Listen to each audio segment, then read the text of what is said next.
Hello friends, अस्सलाम वालेकुम। Friends, आज हम पढ़ेंगे errors in the use of pronouns. ठीक है, और इससे पहले मैंने नाउंस की भी कुछ एक दो वीडियो अपलोड की हैं और नाउन से रिलेटेड में सारा जो है वो कवर करूँगा, जैसे मैं प्रोनाउंस का कर रहा हूँ।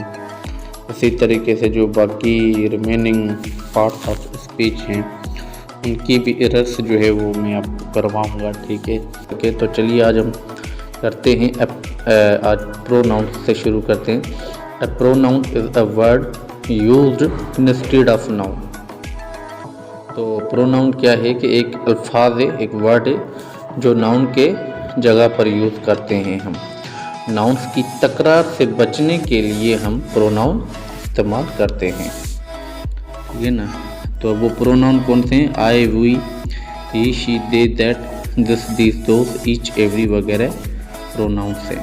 उसके फिर जो है वो ये क्लासेस ऑफ प्रोनाउंस, तो या आप टाइप्स कह लें, फॉर्म्स कह लें, काइंड्स कह लें, जो भी है।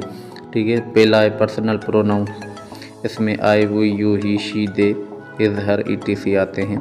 फिर है दूसरा रिफ्लेक्टिव प्रोनाउन, रिफ्लेक्सिव प्रोनाउन। ठीक है, मतलब जिस प्रोनाउन पर खुद ही रिफ्लेक्ट करता हो, जैसे myself, yourself, himself, etc. अच्छा, तो ये हम आगे भी चलकर ना एक एक को तफसील से पढ़ेंगे, डिटेल से जो है ना इनको समझने की कोशिश करेंगे। फ़िलहाल मैं आपको सिर्फ इनके नाम बता रहा हूँ। ठीक है, फिर है डेमोस्ट्रेटिव प्रोनाउंस। ठीक है, इसमें क्या है? This, that, such, these, one, none. ठीक है, डेमोस्ट्रेटिव मतलब जो है वो किसी चीज़ को जो है वो जाहिर करना, जैसे दिस ये, दैट वो। ठीक है, सच मतलब ऐसी, दीज ये वाली। तो इस तरह से इंडेफिनिट प्रोनाउंस मतलब जिसको हमें पता ना हो, मुबहम हो, डेफिनाइट ना हो, जैसे सम, पता नहीं, सम।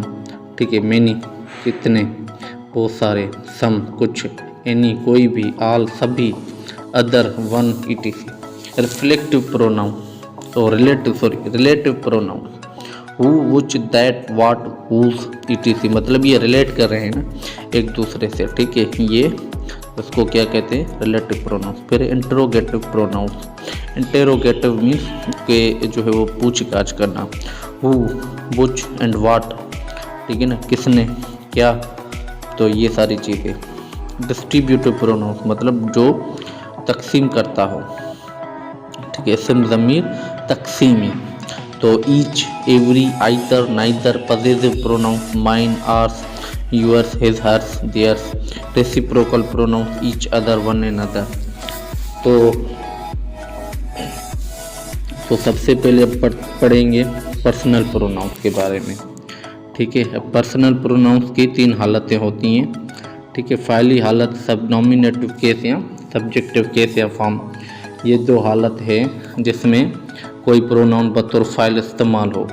फाइल से मुराद काम करने वाला। ठीक है ना, अब आपको पता होगा सब्जेक्ट, वर्ब और ऑब्जेक्ट। अगर कोई प्रोनाउन जो subject as a subject use हो रहा हो तो हम उसको सब्जेक्टिव फॉर्म कहेंगे।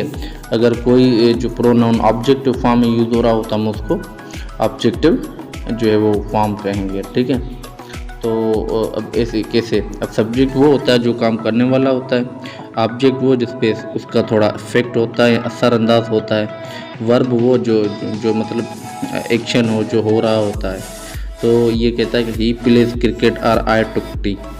तो मैं, आई और ही बतौर क्या है? प्रोनाउन इस्तेमाल हुए हैं। इनको हम प्रोनाउन की फाइली हालत कहेंगे, क्योंकि ही भी सब्जेक्ट के तौर पे यूज़ हुआ है, आई भी सब्जेक्ट के तौर पे।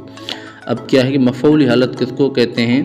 वो हालत, ऑब्जेक्टिव केस वो हालत है जिसमें कोई प्रोनाउन बतौर मफऊल इस्तेमाल हुआ हो, यानी उस पर कोई काम वाक़या हो। मफऊल वो है जिस पर कोई काम हो, मसलन असलम पनिश्ड मी।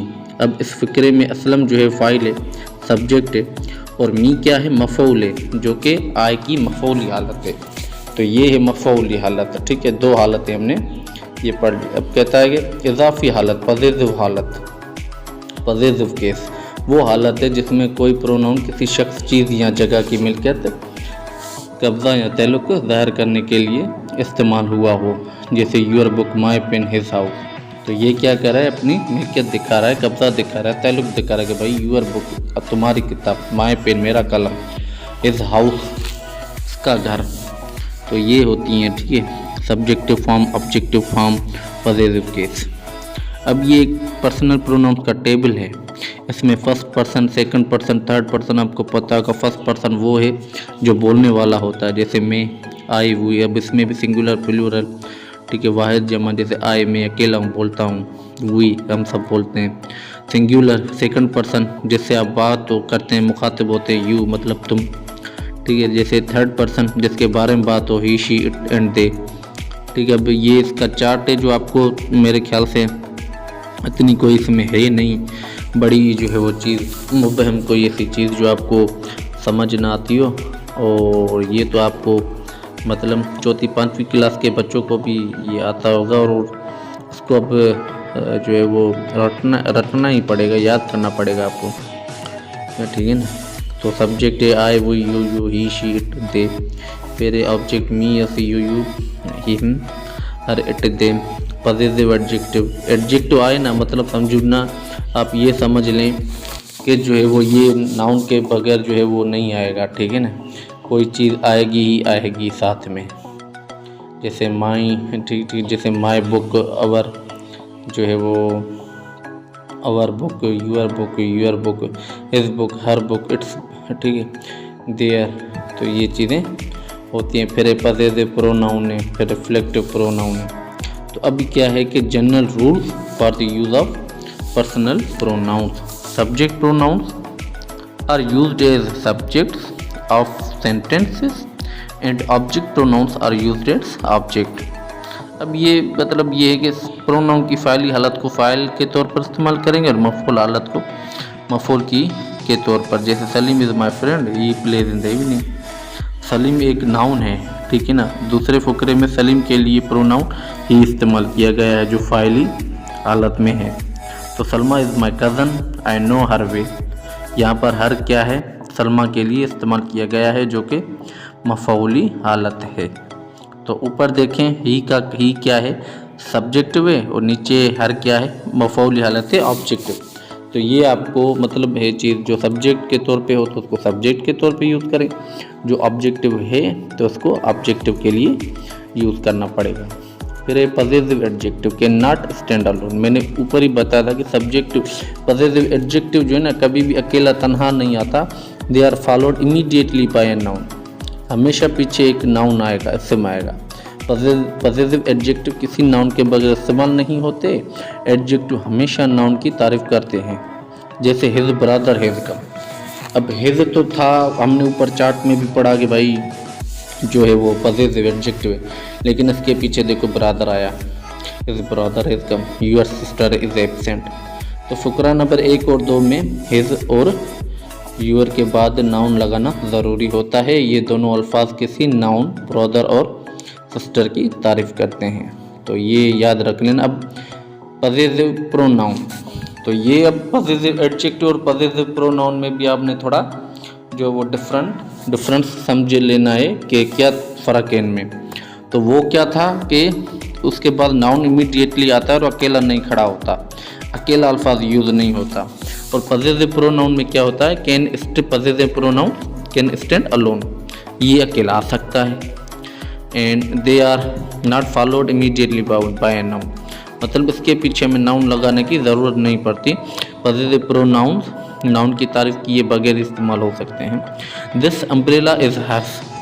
अब जिसके बाद हमने कोई ब्रदर सिस्टर नहीं लगाया।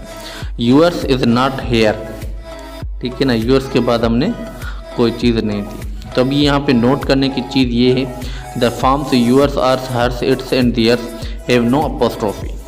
हम इसके ऊपर अपोस्ट्रोफी कभी भी यूज़ नहीं करेंगे। जब भी हम पॉजिटिव चीज़ याद है कि बनाने के लिए हम क्या करते हैं, अक्सर अपोस्ट्रोफी देते हैं, जैसे यूर फादर्स नेम, ठीक है, तो उसके ऊपर हम क्या करते हैं, अपोस्ट्रोफी लगाते हैं।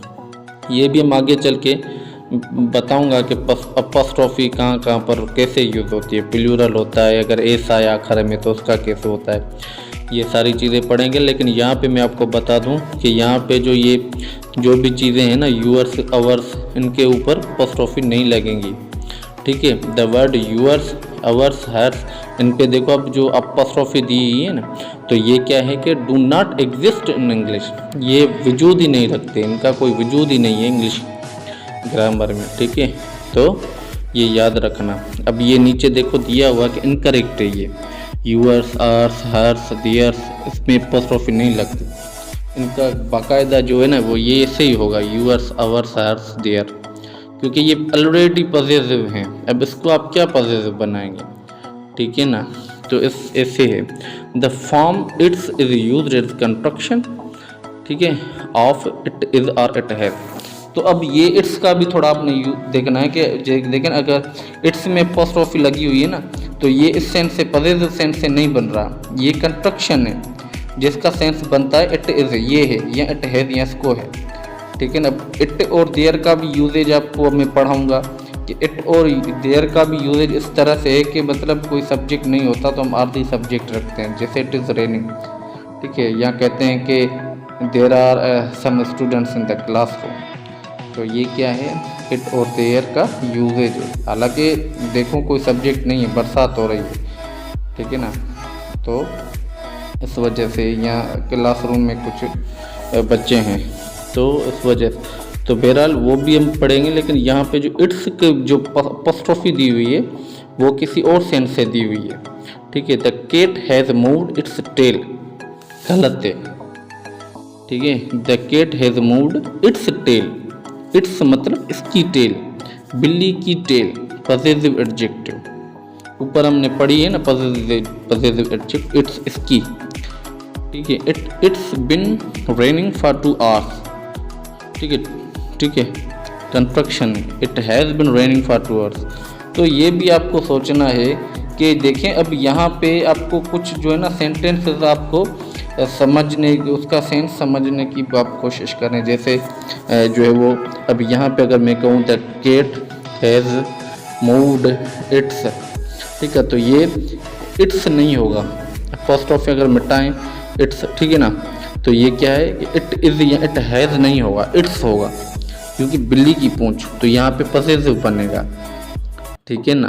तो यहाँ पे ये नहीं कि हम कहते हैं कि यार इट इज़ है या इट हैज़ है, the cat has moved it has tail या इट इज़ टेल, नहीं, इट्स से होगा। अपॉस्ट्रोफी देने का मतलब ये है, अब क्योंकि हमें सेंस समझनी है ना, इट्स, ठीक है, अपॉस्ट्रोफी दी हुई है बिन रेनिंग, तो यहाँ पे क्या होगा, इट इज़ बिन रेनिंग नहीं होगा, इट हैज़ बिन रेनिंग होगा, ठीक है ना, कि सब बारिश 2 घंटे से हो रही है, तो इट हैज़ बिन होगा। और वहाँ पे इट्स क्यों दी, यहाँ पे इट हैज़ बिन क्यों दी, और इट इज़ क्यों दी, इट इज़ कहाँ पे आएगा, तो ये थोड़ा सेंस समझना। और यहाँ पे जो इट्स का जो ऊपर यूअर्स, आवर्स, हर्स में अपॉस्ट्रोफी दी हुई है, यहाँ पे इट्स में अपॉस्ट्रोफी देते हैं, लेकिन वो किसी दूसरे सेंस से देते हैं, ठीक है, इस सेंस से नहीं कि ये जो वो कोई पॉजिटिव बनता है, नहीं, इसमें हम इट इज़ या इट हैज़ का कंस्ट्रक्शन बना रहे होते हैं, ठीक है। और ये इट इज़ और इट हैज़ को भी हमने समझना होगा कि कहाँ पर ये इट हैज़ आना चाहिए अगर कंस्ट्रक्शन दी हुई है, कहाँ पर जो है वो इट इज़ आएगा या इट्स आएगा, ठीक है। तो ये था, अब वही चीज़ें ऊपर जो हमने पढ़ी थी, क्या कहते हैं कि पॉजिटिव प्रोनाउन नाउन के बगैर आते हैं, पॉजिटिव एडजेक्टिव नाउन के साथ आते हैं।